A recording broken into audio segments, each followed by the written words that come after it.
Shalom. I want to start off by giving all praises, honor, and glory to Yahweh, Hashem, Yahushai, Hashem, Racha, Kudash. Double honors to the apostles of Great Millstone, and peace and blessings to the elect. I was just meditating, basically on like the title I put, the Illuminati, which is in reference to mainly Esau, Edom, all right, but they're higher, they're elites, all right, which I just titled it Illuminati because there's so many different branches and different groups of them. Okay, from the black nobility to, the order of the Black Knights and, the bankers and, there's so many of them. Okay, but, I just classified them in as that versus the house of David. Okay, which is ultimately the left-hand side versus the right-hand side. Okay, and that is the battle that's really going on, upon the earth right now. And what we see going on is the house of David waxing stronger and stronger. All right, and we see Esau, all right, and their power structure going down. Okay, and just looking at the difference between the two, all right, even though we, as it may seem, have no power right now. Okay, we don't, we're not physically in any authority. We're not monetarily, all right, within holding any power. But yet we stand so boldly, and proclaim, all right, the words of Yahweh by Hashem Yahushai without fear in our hearts. Okay, and yet here it is, you have these elites that have all the money in the world and the different technology and all these things, and yet they still hide their faces. All right, they still have to use puppet rulers. They still cannot come out, all right, and rule the people, out there in the light, because their power is through deception and secrecy. Okay, and that's the difference between us. We are the righteous, all right, ultimately from the line of Jacob on down. And the fight that was started in the womb, ultimately will be finished when Yahushua comes back down. Okay, but just looking at the difference between the two, man, all right, we are building, all right, and nearing completion of the house of David. All right, and this time, it's gonna be, an immortal house. Okay, which that's always been the Lord's plan from the beginning, as you read in the scriptures. All right, but the house of David shall be his God, because we're going to be gods. Okay, as I have here, Psalms 82:6, I have said, ye are gods, and all of you are the children of the Most High. So who is this speaking to? This is speaking to the Israelites, man. All right, we are gods. Okay, all of us are the children of the Most High. Okay, now let's look up the word children. When you go into the word children, it says what? Ban. Okay, sons. Okay, like it says son male, because a god is a male. All right, but like it says, I have said ye are gods, and all of you are the children of the Most High. And ultimately the Lord is going to make us kings and rulers on the planet Earth. But you got to think about it. Why, have we been on the bottom for so long? Why are we, blessed with such immense knowledge, wisdom, and understanding? All right, and yet the physical power, all right, and the structure and power system isn't set up yet. Because when you think about it, man, that doesn't make us any less of a king.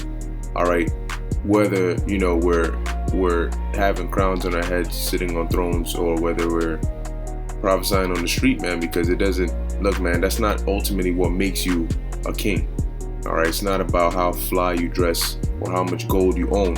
Yes, that comes with the territory, but ultimately what makes you really, I should say, a good righteous king, and it's the spirit, speaking about the king, and then got the crown on the J. All right, what makes you a righteous king or judge, all right, J, is really in your mind. Okay, that's why the Lord, all right, the most important thing right now is the mind. Okay, is this truth, this word. Okay, the Lord, the main thing he gave us was a mouth to speak and a mind and a spirit to understand and comprehend, because that is the most important thing right now. You can have the body and the gold and all the outside things, but what about the inside? That's what ultimately matters, man. Now, when you look in our history in the time of all our different kings, Northern Kingdom and Southern Kingdom, the Lord gave them all the additional things, but what were they lacking? The spirit within, all right? The proper mind to judge righteously. You had a few here and there that were They did stick to the Lord, and they did repent. Manasseh being an example, King Hezekiah, okay, amongst others. All right, but ultimately, this time the Lord is doing it the reverse.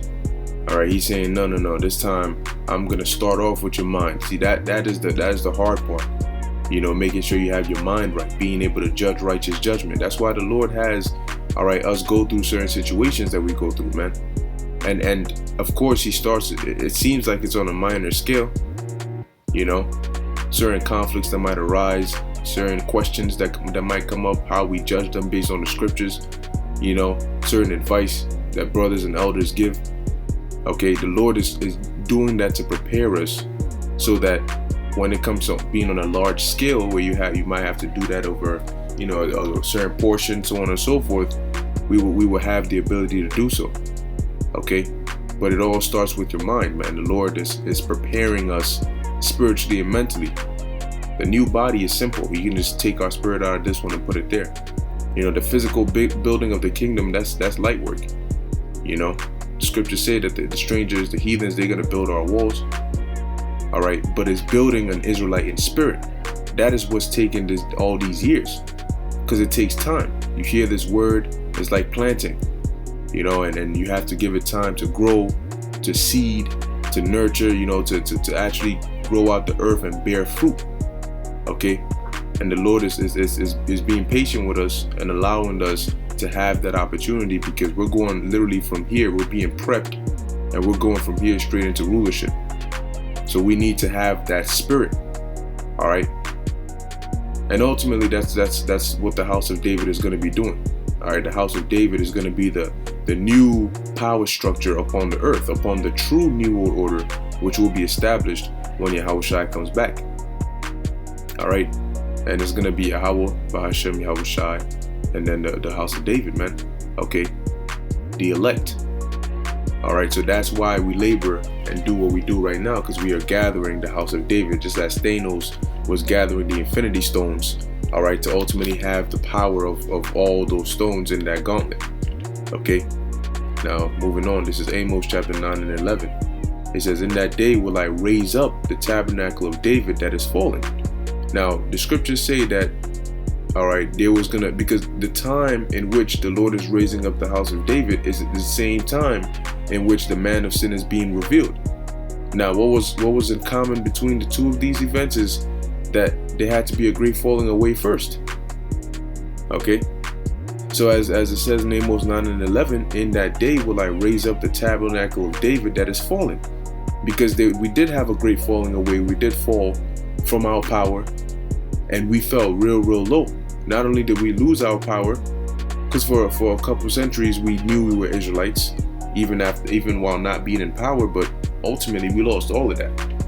Okay, so the Lord stripped us of everything so that He can build us up anew. And in the foundation of building us up, it wouldn't be just based on blood and being an Israelite in the flesh, but being an Israelite in spirit. As the scriptures say, you got to worship the Lord in spirit and in truth. So the Lord stripped us of everything, even down to our nationality, all right, and is building us back up the proper full weight. And ultimately, before we get into our rulership and our perfection, we're going to have the laws written in our hearts when we get those new bodies, to where this is going to be the true, all right, way in which we should rule. All right, we're going to be the perfect nation in which the Lord envisioned us to be. And it says, "And close up the breaches thereof."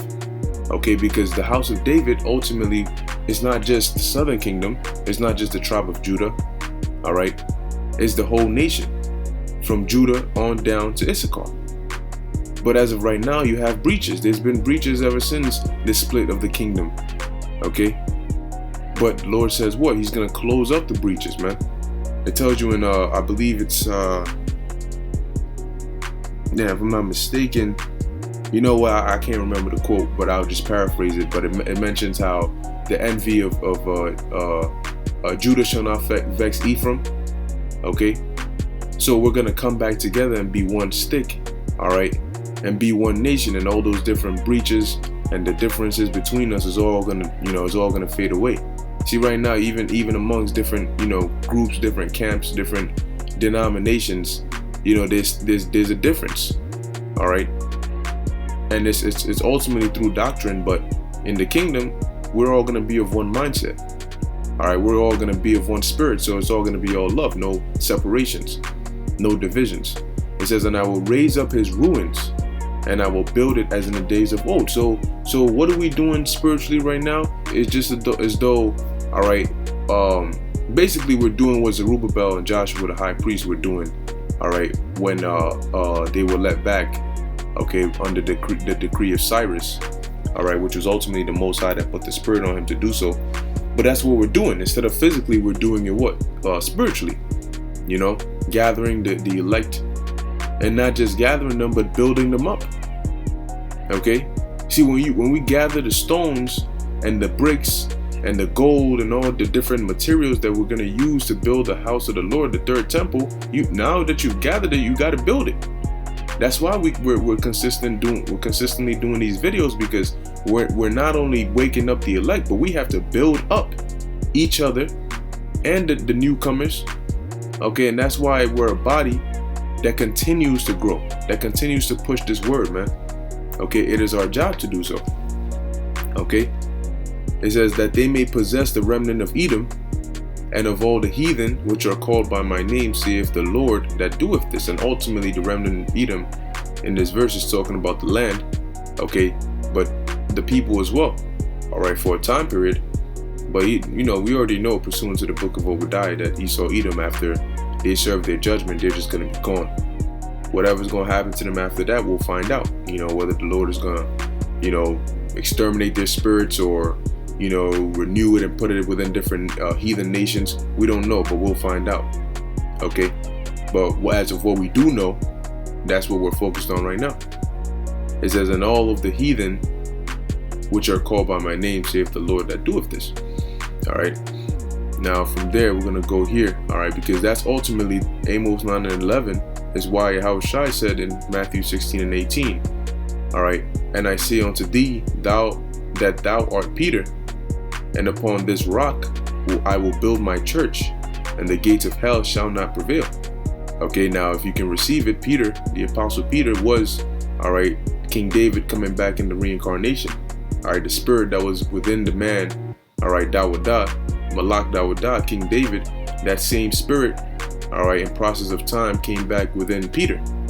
Okay, it's him. It's the same entity, man. It's not, King David's spirit came into Peter. No, the body of Peter, all right, was created through the act of sex through his parents, and the spirit of the man that's within Peter is the same spirit of the man that was within King David, man. That's how reincarnation works.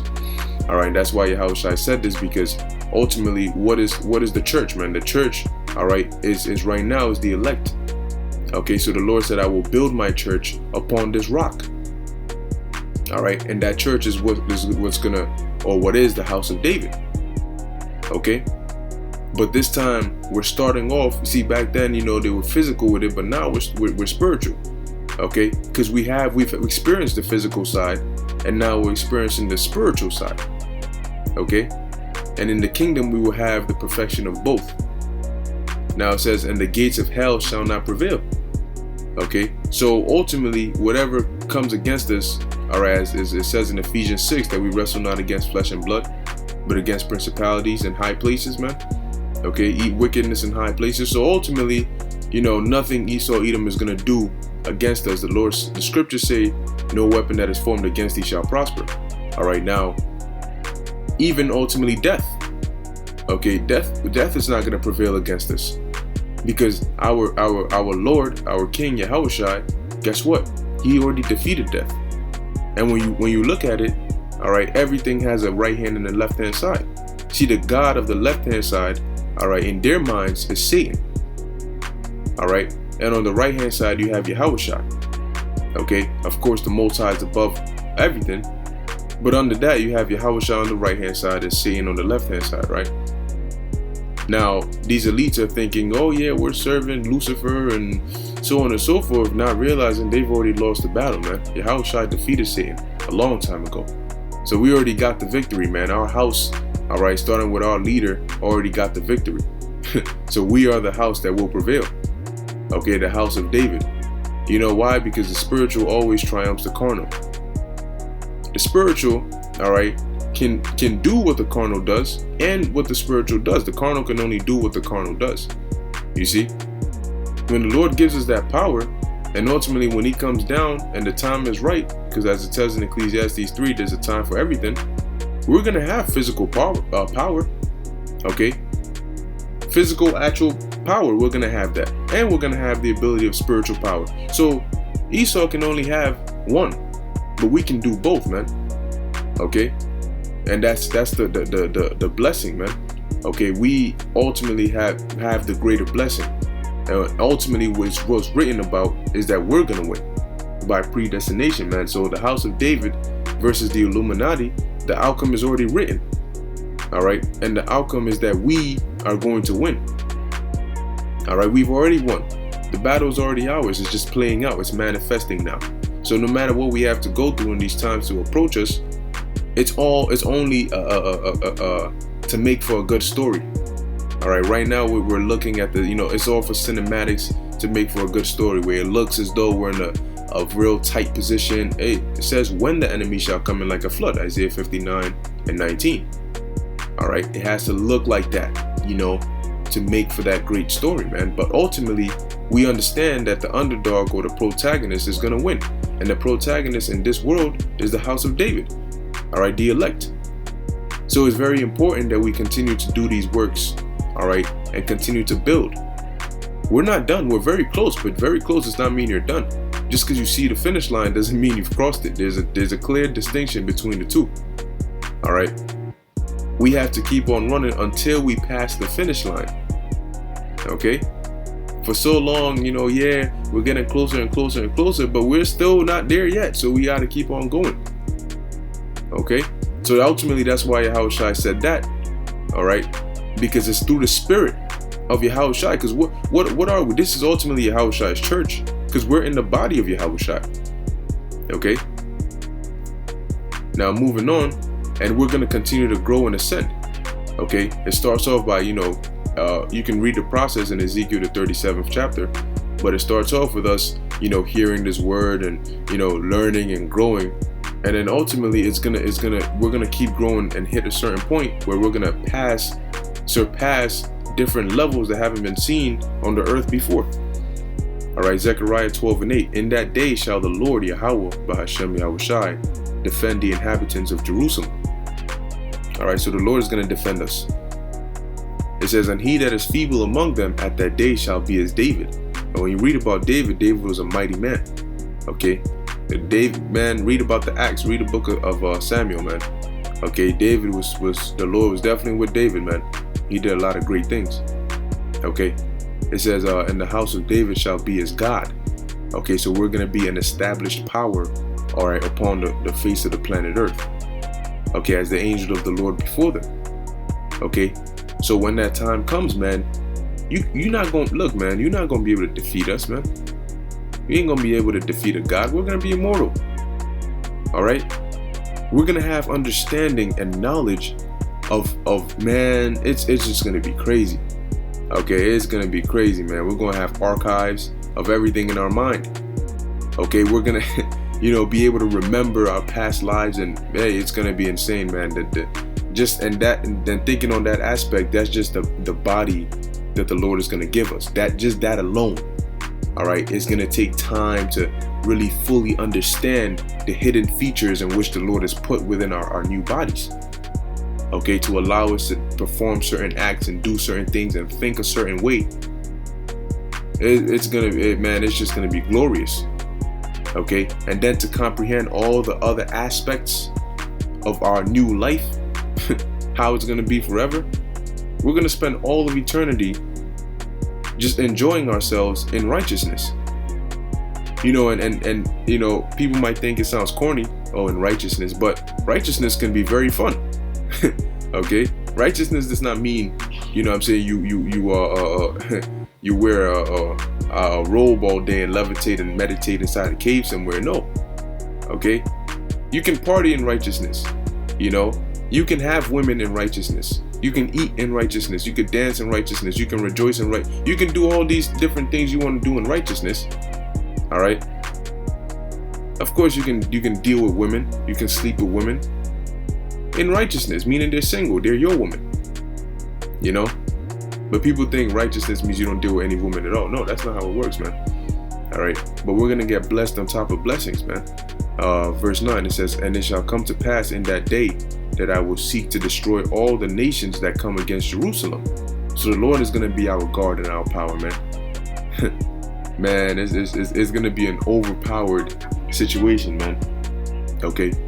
It says, we're going to go from here to 1 Corinthians chapter 15, verse 58. It says, "Therefore, my beloved brethren, be ye steadfast, unmovable, always abounding in the work of the Lord." All right, always. "For as much as ye know that your labor is not in vain in the Lord." So we understand that the works we're doing is not in vain. We can see the spiritual temple nearing completion. All right, and we can see the house of David being restored. But see, the thing is, this time it's far surpassing what it used to be, man. Okay, and the elect, the house of David, will be known. We're not gonna rule from secrecy. We're gonna rule in righteousness, man. Okay, everything we do is going to be righteous, so you can't even hate us. You can't even call out unrighteous decrees. Okay, we're going to have power and we're going to do it the right way. And that's what Esau envies, man. They envy us. Okay, they hate us for that. They're jealous of us. And it may seem, all right, you may, well, what the hell they got to be jealous of you for? Because you're looking at the outward, man. You're looking at our condition right now, but even our condition right now is better than your condition. Even though we're so-called slaves in your kingdom, guess what? We're still in a better position because we're mentally and spiritually at peace. Okay? We're looking forward to something. You're not. Esau's afraid. He has the power now, but he's afraid because he's about to lose it. Okay? They're very scared, man. What's the point in having power if you can't enjoy it? You know, a rich man that is stricken with diseases and ailments and mental torture, okay, and plagues of the mind. It's not fun to be rich if you can't enjoy your riches. Hell, I'd rather be poor and have be free of mind and, you know, get my daily bread and just be able to be free. Enjoy my thoughts, you know, and look forward to righteousness. Look forward to becoming rich. Not being rich and then having to worry about losing it very soon. Nah. And that's the position they're in. Okay, though it may look like the Illuminati or the house of Esau or the left-hand side is getting stronger, that's only a facade. They're actually getting weaker. It's like that episode in SpongeBob where he went and bought inflatable muscles. You know, he put it on his arms and he's walking around flexing, and it looks like SpongeBob is strong. To where even what's that dude's name? Larry, the lobster. Larry the lobster was scared, man. He was scared. He's trying to befriend him and all that. Come to find out, SpongeBob gonna go to, I guess he went to a bar or something and he ordered some juice or some drink, you know, and then the bartender gonna put it on his hand, and this dude is busting his head, his veins popping out on his head, his eyes turning red, he's sweating bullets just trying to lift up the cup off his hand. And people found out, yo, what's up? Yo, you having trouble, man? That's a cup. You know, cause you're on the outward, his arms were looking strong, but he wasn't really strong. Okay, this man was struggling to bench press 2 teddy bears. Okay, but that's Esau Edom, man. It looks, yo, with their military and all this, but in comparison, if you really put things in perspective, okay, even an ant looks big when you're zoomed in.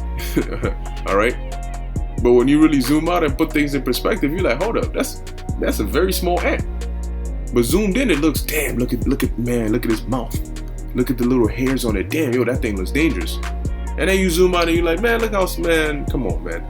And that's Esau Edom, man. They look with their technology like, yo, damn, they're about to come down with great wrath. They got the troops, the guns, ready to force needles into your body and murder you and cut off your head in concentration camps and all these different things. But that's just like the zoomed in version of the ant. And then when you really look at what they're coming up against, the house of David, starting really with Yahweh Ba'Shem Yahushai, you're like, oh, that's like zooming out and then zooming out some more and then continuously zooming out till you're now out of the earth. You can't even see the ant. Okay, that is what it's gonna be like when you put things into clear and proper perspective of the house of David versus the Illuminati. All right, because hey, just like the prophet Elisha said, all right, to his servant, they that be with us are more than they that be with them. This is Luke chapter 1 verse 68. It says, "Blessed be the Lord power of Israel, for he hath visited and redeemed his people." Okay, and blessed be Barakatha Yahweh Ba'ashem Yahushai. All right, because we will be redeemed, man. We will be bought back. All right, and physically.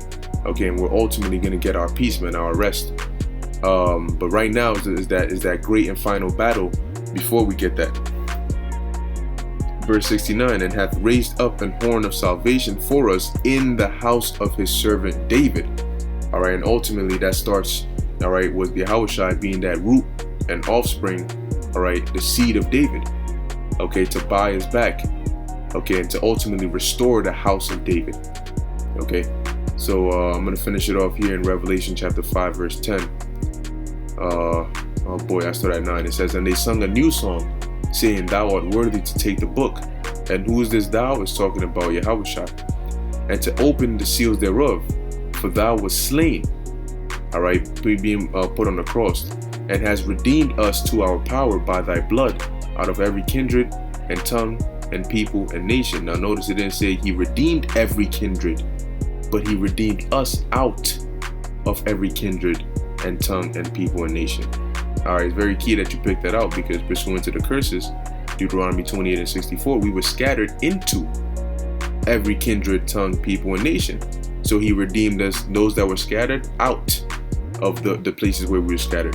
Verse 10, "And has made us unto our power kings and priests, and we shall reign on the earth," showing you where the kingdom of heaven is going to be. Okay, so with that, I hope brothers were edified.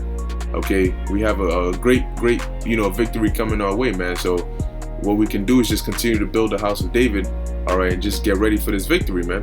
All right, get ready for a transition, all right, into a God-like life, all right, and that's going to be a very beautiful thing, man, to finally be in unison and be in peace and, have our power with us, man. That's going to be a beautiful, beautiful thing to experience for all eternity, and we're never going to go down.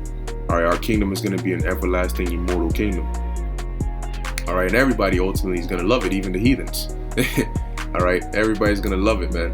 So with that, I hope, like I said, you brothers were edified. I want to give all praises, honor, and glory to Yahweh, Bahasham, Yahushai, Bahasham, Wacha, Kudash. Until next time, Shalom.